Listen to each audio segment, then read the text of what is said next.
तो अगले कंटेस्टेंट हमारे बीच में प्रतियोगी शुभम जी राठौड़ जो सुहासरा से है, उनको मैं इस वार्म अप के शेर के साथ बुलाना चाहूँगा कि देखो इश्क नहीं है आसान, पागल बनना पड़ता है। देखो इश्क नहीं है आसान, पागल बनना पड़ता है। बरसातों की खातिर तपकर बादल बनना पड़ता है। और घोड़े तो कईयों दौड़ेंगे अलंकरण की रेसों में, घोड़े तो कईयों दौड़ेंगे अलंकरण की रेसों में, जीतना हो तो जिद्दी अड़ियल घायल बनना पड़ता है। शुभम जी राठौड़। सर्वप्रथम माँ शारदे को नमन। मंचासीन महोदय, जीर्णशीन श्रोतागण एवं महनीय जीर्णशीन अध्यापक गणों को प्रणाम। राम सेतु विषय के लिए सबसे पहले शुभकामनाएं।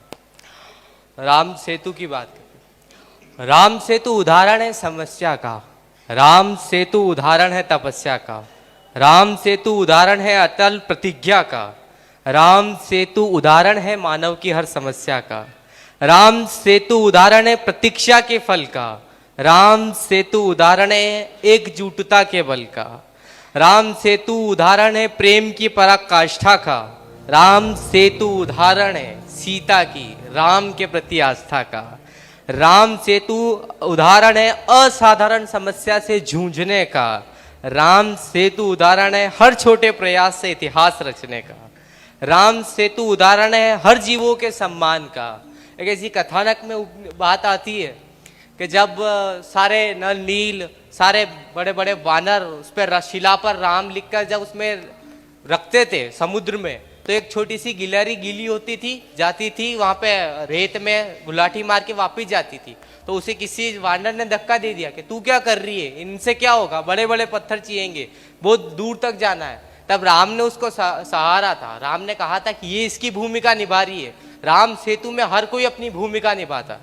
राम सेतु उदाहरण है इतिहास रचने का, राम सेतु उदाहरण है हर छोटे जीवों के सम्मान का, राम सेतु उदाहरण है अपनी आन बान शान का, राम सेतु उदाहरण है अपने आत्म सम्मान का। जटायु जब घायल होते हैं, मृत्यु को प्राप्त होते हैं, तब आखिरी क्षण में राम से पूछते हैं, हे राम मैं स्वर्ग में जाके आपके पिता को क्या बोलूंगा कि मैं राम के लिए समर्पित होके आया हूं। वो पूछेंगे मेरे राम कहाँ हैं, क्या कर रहे हैं, तो मैं उनको क्या कहूंगा कि आपकी ऐसी स्थिति क्यों हुई।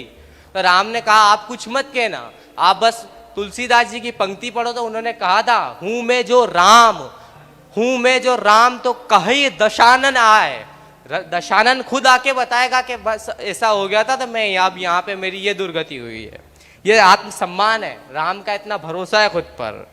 राम सेतु उदाहरण है कि यदि हम अडिग तो कोई डिगा नहीं सकता, समुद्र हो चाहे कितने गहरे, हमें कोई डुबा नहीं सकता। राम सेतु उदाहरण है विनाशकारियों के विनाश का, जो सत्ता में अहंकार करते हैं, चाहे उनके सुशोभित हो, चाहे वन वहां पे हो, सारा धन वैभव वहां पे हो, वो विनाश करने लग जाएं, तो राम आएगा कोई और आपका विनाश करेगा। राम सेतु उदाहरण है यदि हम अडिग हैं तो कोई डिगा नहीं सकता, चाहे समुद्र हो कितने गहरे, मगर हमें कोई डुबा नहीं सकता। राम सेतु उदाहरण है विनाशकारियों के विनाश का, जिनको सर्व संपन्नता का अहंकार, उनके सर्वनाश का। राम सेतु उदाहरण है आस का, विश्वास का, प्रयास का। राम सेतु उदाहरण है न केवल आकर्षण का, राम सेतु उदाहरण है दर्शन का। राम सेतु उदाहरण है राम नाम की ताकत का। राम नाम की ताकत, लंका में हाहाकार मच गया कि ये कौन आया है कि जिसके नाम लिखने से शिला समुद्र पानी पे तैर रही है। हाहाकार मच गया। रावण तक ये बात पहुंची कि आपसे युद्ध के लिए वो आ रहे हैं, उनका केवल नाम ही काफी है। समुद्र जो काम आज दिन तक कभी हुआ नहीं है वो काम करके दिखा दिया है उन्होंने। तो रावण ने आश्वासन के लिए फिर ऐलान किया कि नहीं, हम भी हमारा नाम लिख के शिला तैराएंगे। तो सारी प्रजा वगैरह इकट्ठी हुई, रावण गए और उन्होंने उनका नाम लिखा कि रावण, और शिला को तैरा के बताया। वापिस गए तो मंदोदरी वगैरह उनकी आरती के, तो मंदोदरी ने आरती खुशी से नहीं की। रावण ने उनसे पूछा कि है नाथ, क्योंकि मैं जानती हूँ कि आपके पास कोई ऐसी विधा नहीं है, आप में इतनी क्षमता नहीं है कि आपका नाम पानी पर तैर सके। प्रकृति आपका आदेश नहीं मान सकती है, आप मनमानी करके आपका आदेश मनवा सकते हो। तो रावण को आहत हो गया और उन्होंने कहा कि मंदोदरी तुमने सत्य कहा है, मैंने उस पत्थर पर रावण लिखा और उसको वहां पे छोड़ा और कहा कि तुझे राम की कसम है, तू तैर जा पत्थर। ये ताकत है राम की।